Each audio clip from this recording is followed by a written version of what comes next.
이 여기에 남아있는 사람들은 히브리어를 구사를 잘했어요. 근데 나와 있는 사람들은 히브리어를 알까요, 모를까요? 모르죠. 왜냐면 우리도 저도 강원도 사투리 쓰면 전혀 안 쓰거든요. 지금 내려가서 애들이 막 강원도 사투리를 쓰면 우리 사투리인데도 어떤 말은 못 알아들어요.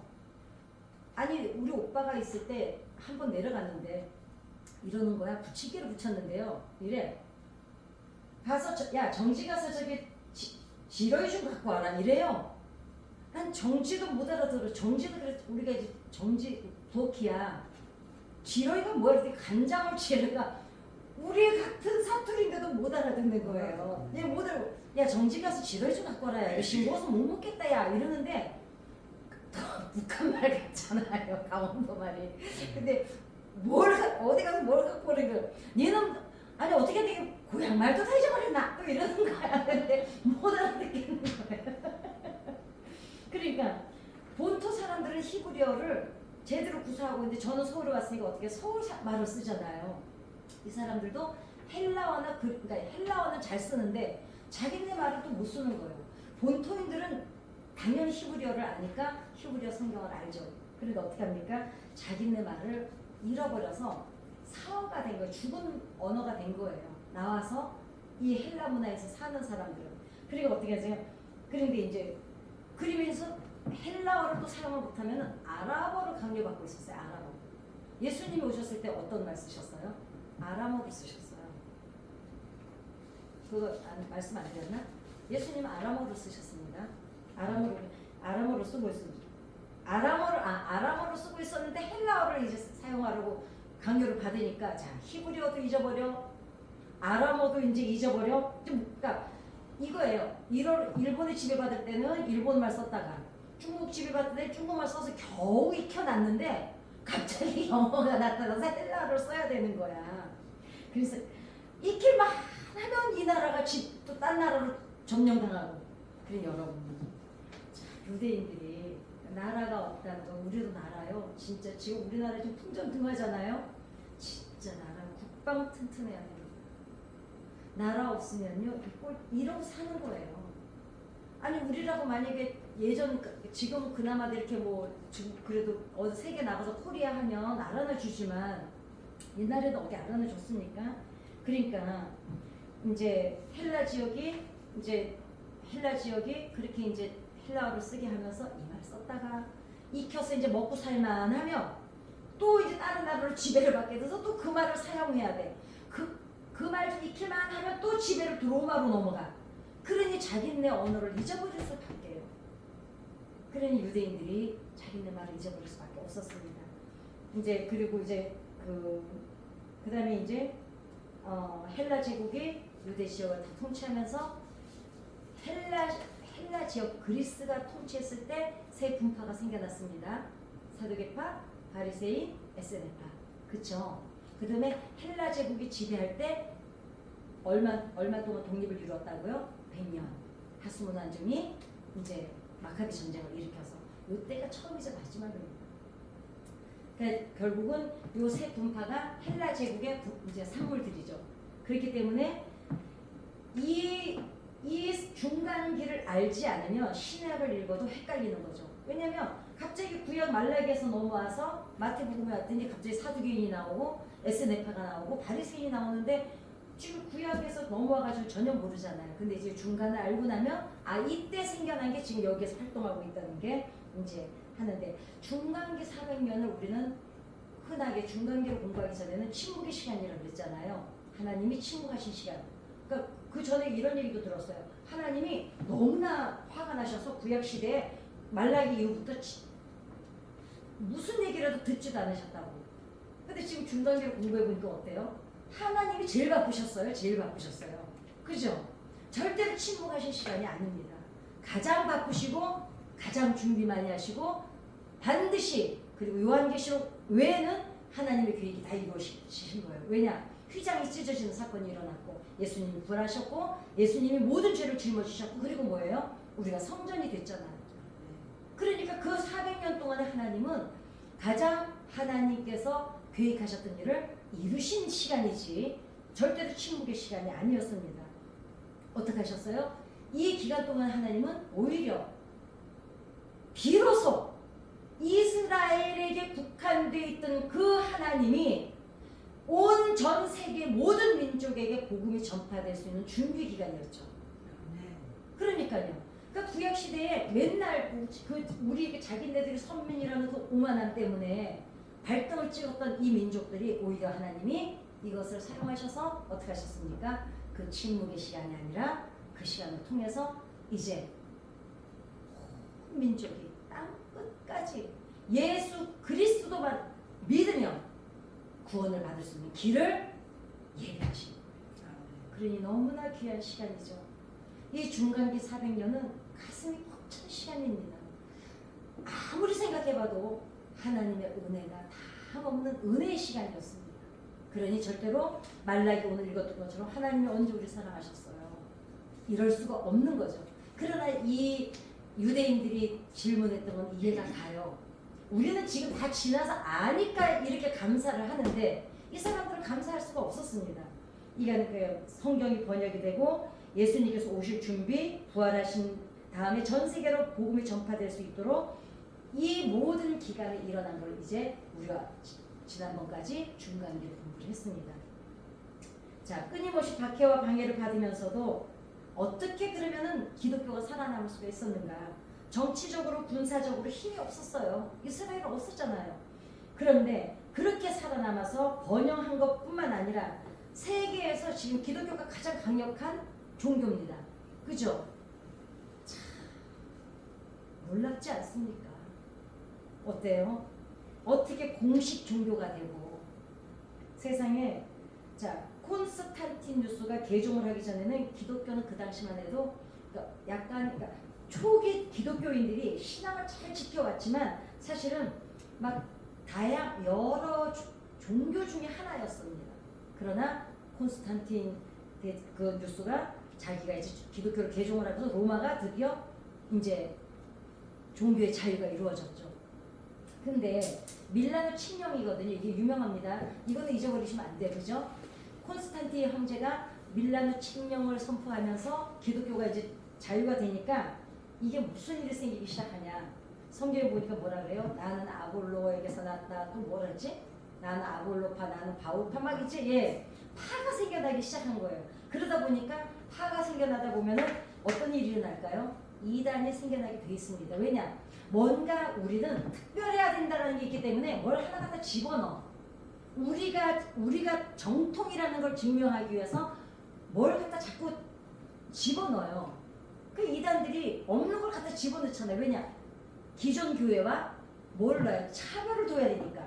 그래야 뭔가 사람들에게 이목을 끄니까. 그러니까 이때도 막 이단들이 생겨났습니다. 그래서 아리우스파라고 있었는데 예수님의 신성을 거부했어요. 그래가지고 이단으로 분류가 돼서 정통으로 누가 이제 정통으로 분류를 했냐면 아타나시우스라는 파는 정통으로 와서 지금까지 오는데 자 밀라노 칙령이 선포되고 로마가 다 기독교가 이제 자유가 됐습니다.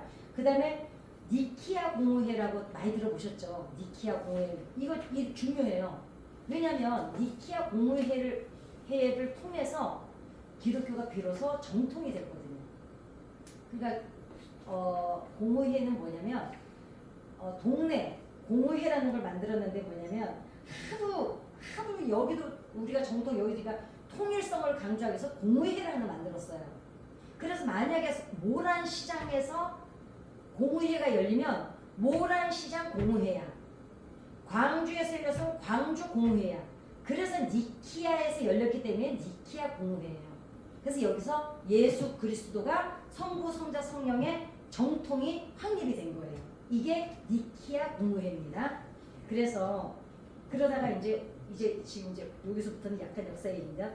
5세기가 되면서 이게 로마가 두 개 나눠져 있었어요. 동로마랑 서로마랑. 근데 서로마가 게르만족이 내려오면서 이민족이에요. 그래서 멸망을 당합니다. 그래가지고 유럽으로 합류가 돼요. 그러면서 이제 서유럽은 로마인과 게르만족이 함께 삽니다. 그러니까 로마가 누구한테 지금 점령을 당했다고요? 게르만족. 그래서 유럽으로 편입이 돼요. 지금 유럽 하잖아요. 그죠? 그리고 황제 테오도시우스라는 황제가 이제 사망을 하면서 동서가 분열이 돼요. 동로마 서로마로. 그러면서 갈라져요. 그 서로마는 어떻게 됐다고요? 로마로 편입이 아니 유럽으로 편입이 됩니다. 그다음에 동유럽은 이때도 이제 동유럽은 그대로 남아서 비잔티움 제국이라 그래가지고 유지가 돼요. 그래가지고 동유럽 중요한 게 뭐냐면 동유럽은 이때도 서유럽은 지금 서로마가 서유럽으로 편입이 돼서 유럽으로 넘어갔잖아요. 동로마는 이때도 그리스어를 썼어요. 자, 로마는 무슨 말을 썼습니까? 라틴어를 썼습니다. 라틴어를 써야 되는데 그리스어를 이때도 쓰고 있었어요. 그래가지고 그 비잔티움 제국의 종교 지도자 황제가 곧 교황이었어요. 황제랑 교황을 같이 하고 있었습니다. 그런데 지금 전 세계에서 제일 작은 나라가 어딘지 아시죠? 로마.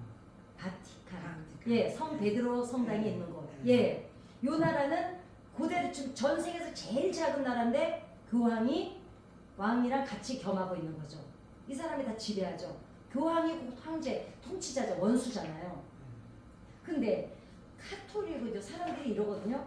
카톨릭은 언제 생겨났어요? 이러거든요. 원래 카톨릭 조직이었어요.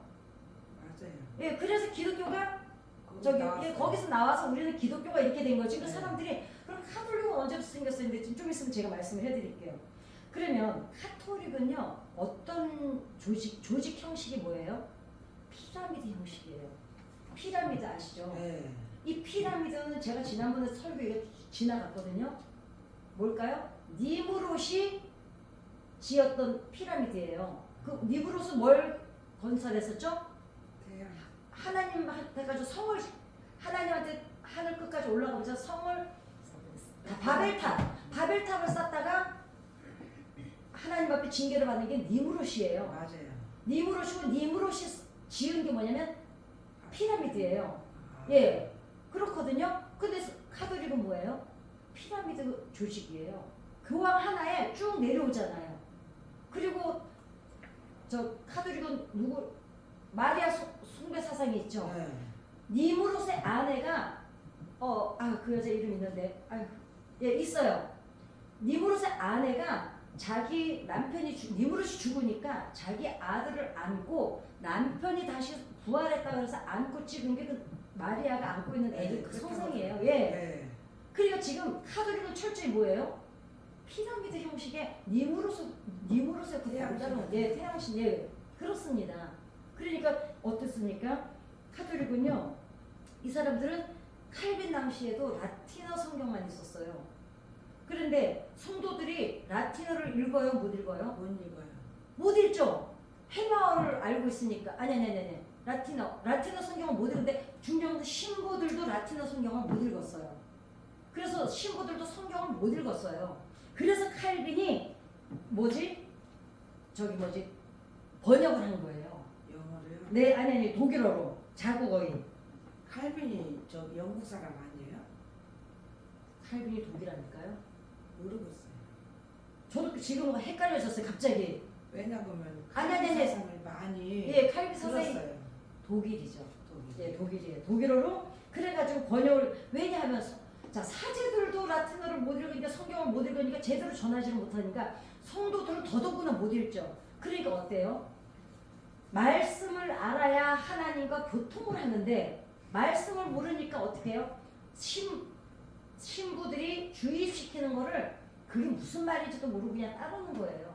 그러니까 칼빈이 성경을 민중들도 읽을 수 있도록 번역을 해서 그래서 만민사제를 주장하죠. 모두가 다 제사장이다.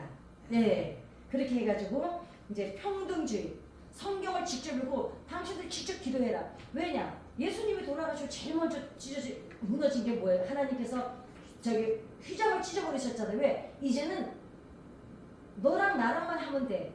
이렇게 됐는데 보세요. 오히려 칼빈이 이제는 니네가 직접 기도를 해라 이렇게 됐는데요. 그러면서 어떻게 됐을까? 인쇄가 시작이 되면서 성경이 복음이 확 퍼지게 됐죠. 근데 아이러니한 거는요. 자, 성 베드로 성전이라고 그러잖아요. 지금 바티칸이. 네. 자, 베드로가 결혼을 했어요, 안 했어요? 했어요. 했잖아요. 가정도 있었잖아요. 장모도 있었고. 네. 근데 또 그 베드로가 초대 교황이라고 그러거든요. 카톨릭은. 근데 어때요? 결혼 못하게 하죠. 말이 안 되는 거죠. 그러니까 지네끼리 그냥 뭐 짜맞춰서 하는 거예요. 그러니까 여전히 그 카톨릭은 뭘로 구원을 받아요? 성령으로 구원을 받습니다. 그래서 면죄부를 팔았잖아요. 예, 착한 일을 하고 니네 부부가 죽어서 어디 연옥이 어디에 있으면 대신 그 부모 대신 뭐 예를 들어 죽은 사람 대신 헌금을 많이 하고 선행을 많이 하면 그게 쌓여가지고 천국. 그러니까 성경에 없는 얘기입니다. 그거는 외경에도 없는 얘기예요. 그렇죠. 자기네들이 만들어낸 얘기예요. 근데 우리는 어때? 교회는 믿음으로 구원을 받습니다. 그러니까 초기 기독교는 핵심은 영적 자율성. 그러니까 영적 자율성을 가지고 하나님과 직접 소통을 하는 게 원래 초대 예수님의 목적이었잖아요. 근데 카톨릭은 어떻게 합니까? 오히려 신과 인간 사이를 갈라놓습니다. 누가 들어가요 거기에? 신부가 들어가죠. 그래서 고해성사를 하게 돼요. 근데 이거는 설이 많아요.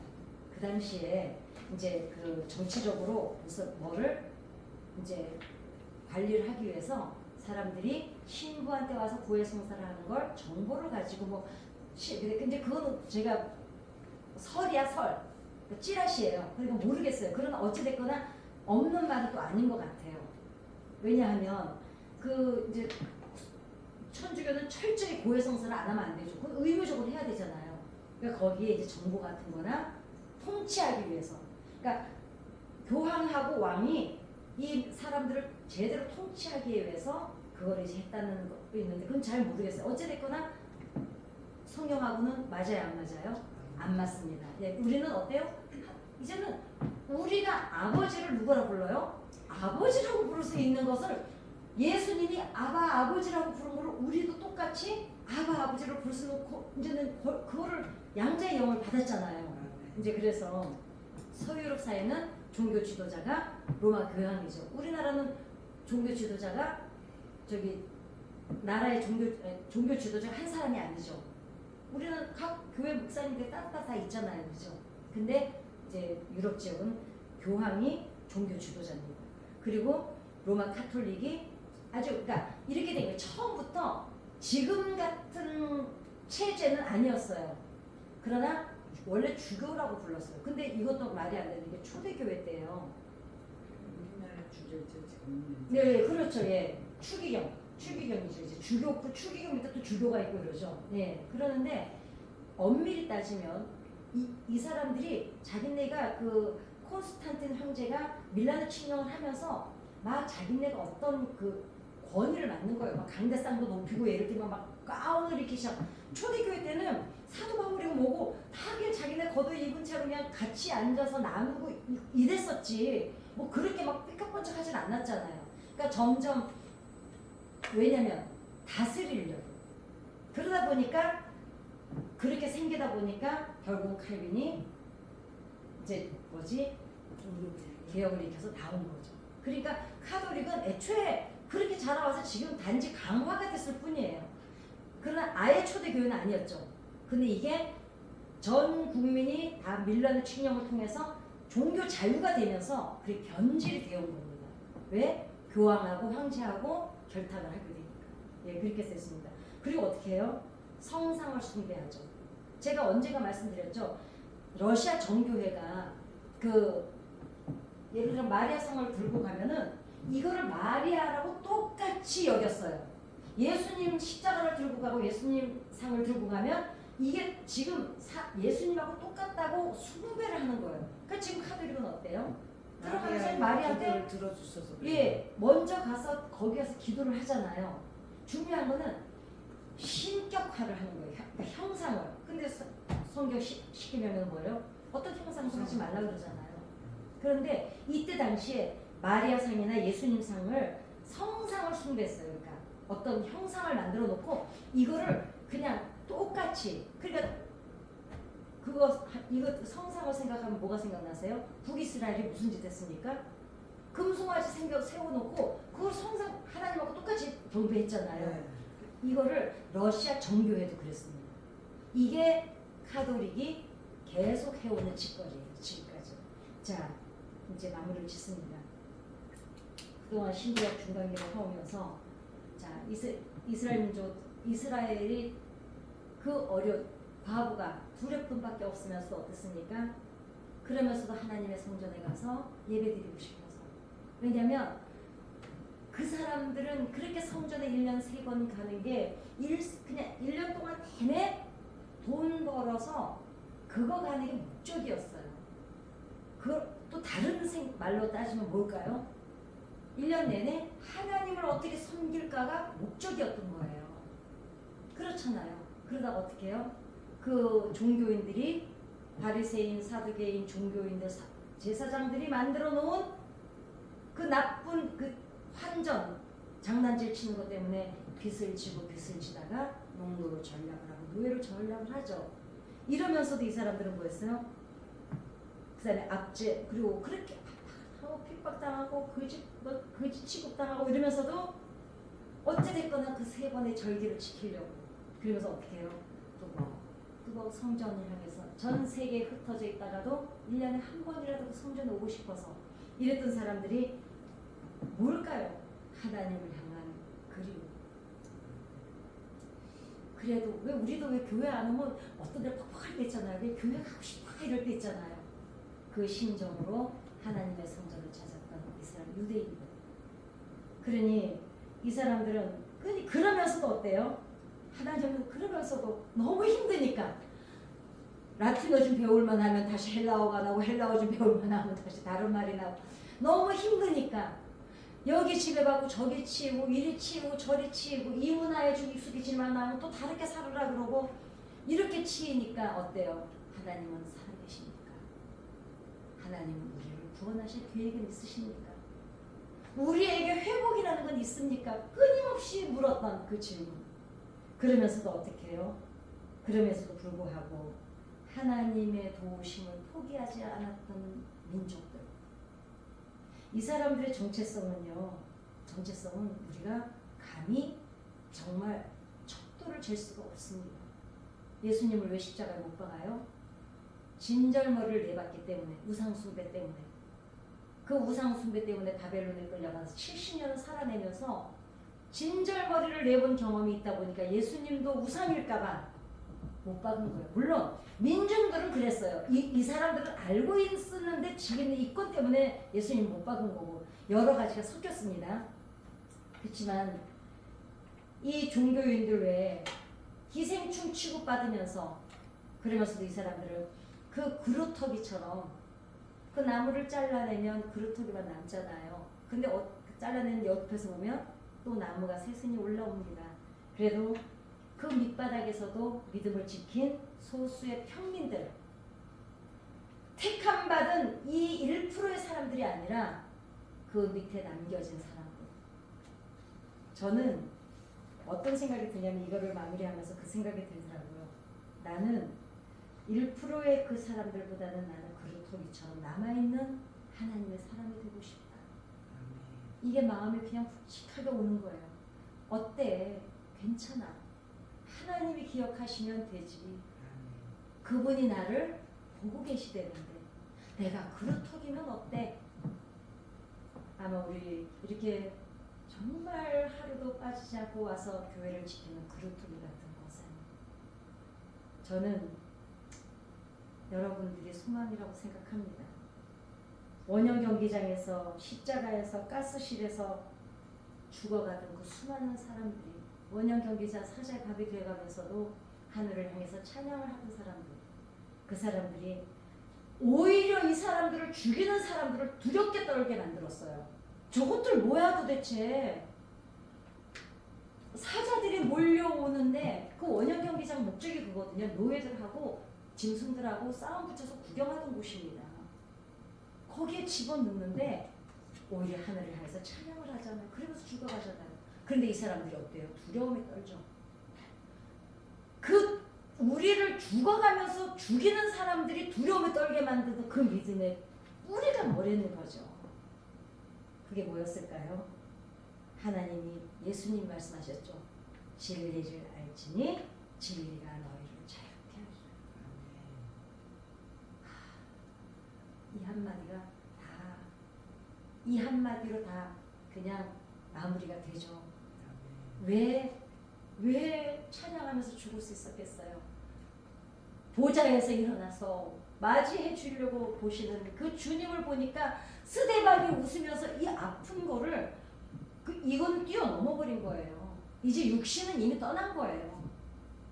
영혼의 그 천국의 문 열린 걸 보면서 그것을 우리도 언젠가는 주님을 만날 때 그 기쁨을 누리게 될 줄 믿습니다. 아멘. 네, 예수님이 전하셨던 샬롬, 평안. 여러분, 유앙겔리온 우리 1번째 했죠. 하나님의 통치를 받는 사람들, 하나님의 지배하에 있는 사람들, 하나님의 다스림을 받는 사람들, 하나님의 숨결 속에 있는 우리가 유앙겔리온, 바로 하나님의 숨결 속에 있는 우리들인 줄 믿습니다. 아멘. 결국은 이제 우리는 무엇이 됐습니까? 드디어 우리는 성전이 되었습니다. 아멘. 이제는 성전으로 부르심을 받은 성전을 삼은 우리의 삶의 태도가 이제 어때야 되는 거는 이제는 지금까지 신구약 중간기를 해오면서 솔로몬 성전이, 수르바벨 성전이, 헤롯 성전이 다 부서지고 없어지면서 깨부시면서 우리를 성전 삼으신 그 하나님의 뜻이 이제 우리가 이 신구약 중간기를 공부하면서 우리가 우리 안에 주님을 모셔드리고 이 안에 장막을 펴신 그 주님과 어떻게 살아야 되는지를 공부한 시간이었습니다.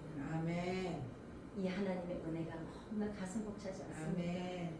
드디어 그 400년의 긴 침묵 동안에 사람들은 침묵이라고 말했지만 하나님은 우리를 성전 삼으시려고 한치의 오차도 없이 전 세계를 들어서 사용하신 하나님, 우리를 성전 삼으시려고 국가를 걸고 일하신 하나님, 천지지변을 천지간을 다 사용하셔서 우리를 성전 삼으시려고 다 동원하셨어요. 자연을 동원하셨고 천지지변을 동원하셨고 국가를 동원하셨고 지도자를 동원하셨고 오직 무엇 때문에?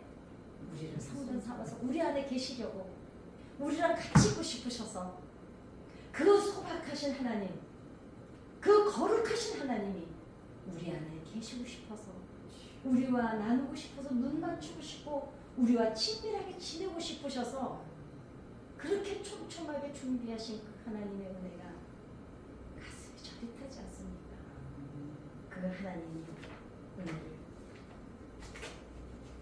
우리의 심장에 새기고 뼈에 새기고 우리의 세포에 새기는 시간이 되었으면 좋겠습니다. 아멘. 주기도문하고 기도하시겠습니다. 하늘에 계신